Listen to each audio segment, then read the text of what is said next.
లగచర్ల ఘటనలో ప్రభుత్వం తీరును జాతీయ ఎస్టీ కమిషన్ తీవ్రంగా ఖండించింది. లగచర్లలో ఏం చేద్దామనుకుంటున్నారో ప్రభుత్వానికి స్పష్టత లేదని కమిషన్ సభ్యుడు హుస్సేన్ తీవ్ర స్థాయిలో మండిపడ్డారు. భూసేకరణ విధానంలో రాష్ట్ర ప్రభుత్వం తప్పు చేస్తుందని ఫైర్ అయ్యారు. మార్కెట్ ధర ప్రకారం భూములకు ధర ఇవ్వాలని డిమాండ్ చేశారు. భూమితో ప్రజలకు సెంటిమెంట్ ఉందన్నారు. ఇక లగచర్లలో తనను కొట్టలేదని కలెక్టర్ స్వయంగా చెప్పారన్న హుస్సేన్ కలెక్టర్ అలా రాకుండా ఉండాల్సిందన్నారు. గిరిజన రైతులను అరెస్టు చేయడం సరికాదని మండిపడ్డారు. అరెస్టులను వెంటనే ఆపాలన్నారు. 10 రోజుల్లో నివేదిక ఇవ్వాలని సీఎస్ డీజీపీని ఆదేశించామని చెప్పారు. కమిషన్ అనుమతి తీసుకున్న తర్వాతనే ప్రభుత్వం ముందుకు పోవాలన్నారు. ఈ ఘటనలో పోలీస్ ఇంటెలిజెన్స్ విఫలమైందని విమర్శించారు. 1350 ఎకరాలు తీసుకుని ఏం చేయాలనుకుంటున్నారని కాంగ్రెస్ ప్రభుత్వాన్ని ప్రశ్నించారు. లగచర్ల గ్రామంలో పర్యటించిన జాతీయ ఎస్టీ కమిషన్ బృందం అరెస్టు చేసిన గిరిజన బిడ్డలను వెంటనే విడుదల చేయాలని డిమాండ్ చేసింది. మిత్రులారా, కొడంగల్ కాన్స్టిట్యున్సీలోని కొన్ని గ్రామాలు దాదాపు ల్యాండ్ పుల్లింగ్ ఏదో అంటున్నారు. మరి నాకు అది ఎంతవరకు ఇండస్ట్రీ అనేది క్లారిటీ ఇవ్వమని ఆల్రెడీ ఆదేశాలు ఇవ్వడం జరిగింది. కొంతమంది ఏమో ఫార్మా అంటున్నారు, లేదంటే కొన్ని వేరే డెవలప్మెంట్ కోసం తీసుకొని వేరే ఇండస్ట్రీస్ పెడతానంటున్నారు. ముందుగా ఏం పెట్టదలుచుకున్నదో ముందు మీరు క్లారిటీ తీసుకోండి, మీరు క్లారిటీ ఇచ్చుకోండి. కానీ ఏది ఏమున్నా ఇక్కడ ఉన్న గిరిజన బిడ్డలు ఉండొచ్చు, మిగతా అందరి బిడ్డలు ఉండొచ్చు. మీరు ల్యాండ్ పుల్లింగ్ కావాలి, కొడంగల్ డెవలప్ కావాలి, కొడంగల్లో పబ్లిక్కి ఎంప్లాయ్మెంట్ ఇద్దాం అనే గొప్ప ఆలోచన, నేను దాన్ని స్వాగతిస్తున్నా, తప్పులు పట్టట్లే.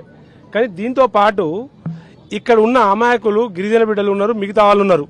వాళ్ళ ల్యాండ్ పుల్లింగ్ చేసే విధానంలో మీరు తప్పు చేస్తున్నారు. మీరు ల్యాండ్ కావాలని అడిగితే వాళ్ళు అవసరమైతేనే ఇస్తారు. బలవంతంగా తీసుకోవడానికి మీకు రైట్స్ లేవు, మీకు రైట్స్ లేవు. ఎట్టు పరిస్థితుల్లో వాళ్ళకి ఏం కావాలో ఇప్పుడు ఇక్కడ స్థానికులు నడుస్తున్న రేటు ఏం నడుస్తుందో ఆ రేటు ఇవ్వాలి. కానీ మేము గవర్నమెంట్ వాల్యూ ఇస్తా అంటే కుదరదు. ₹1,00,00,000 ఎకరం ఉన్న ల్యాండ్ గవర్నమెంట్ రేటు 10 లక్షలు ఉంటే 10 లక్షలు ఇస్తావా? కరెక్ట్ కాదు కదా. దీనికి ఇంకా డబ్బుతో ముడిపడింది కాదు, ఇక్కడ సెంటిమెంట్తో ముడిపడింది.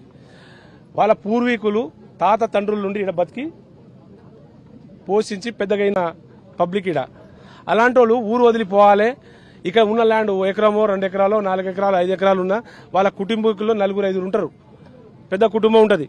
మరి అలాంటి కుటుంబీకులకు నేను 120 గజాలు ఇస్తా, 10 లక్షల రూపాయలు ఇస్తా, డబుల్ బెడ్రూమ్ ఇస్తా అనే కొన్ని మాటలు కొంతమంది చెప్తుంటే విన్నా. అది కూడా వాళ్ళు ఏదో అంటున్నారు.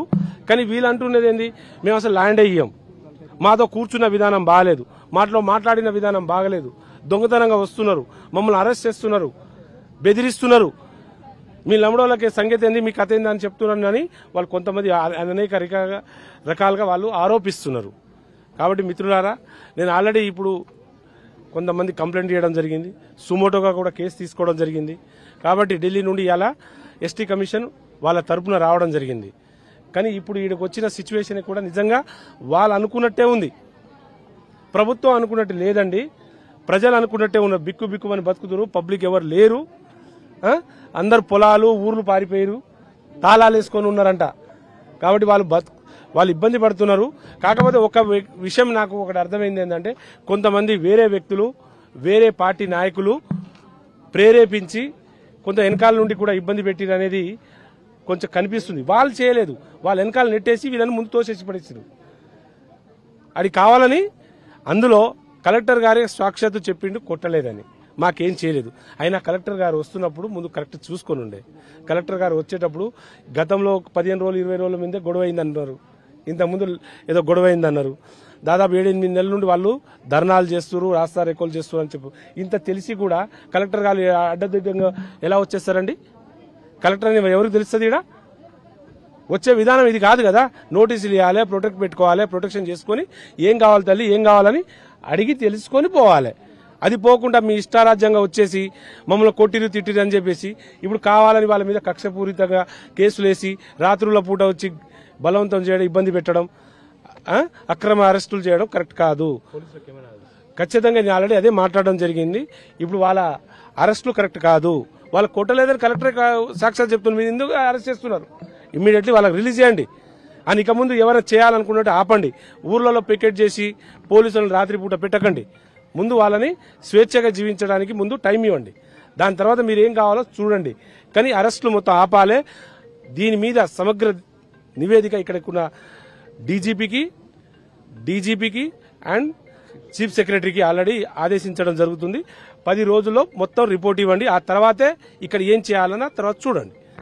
ఏం చేయాలన్నా ముందు మా కమిషన్కి ముందు పూర్తి రిపోర్ట్ ఇచ్చి వాళ్ళందరూ రిలీజ్ చేసినాక మాట్లాడదాం.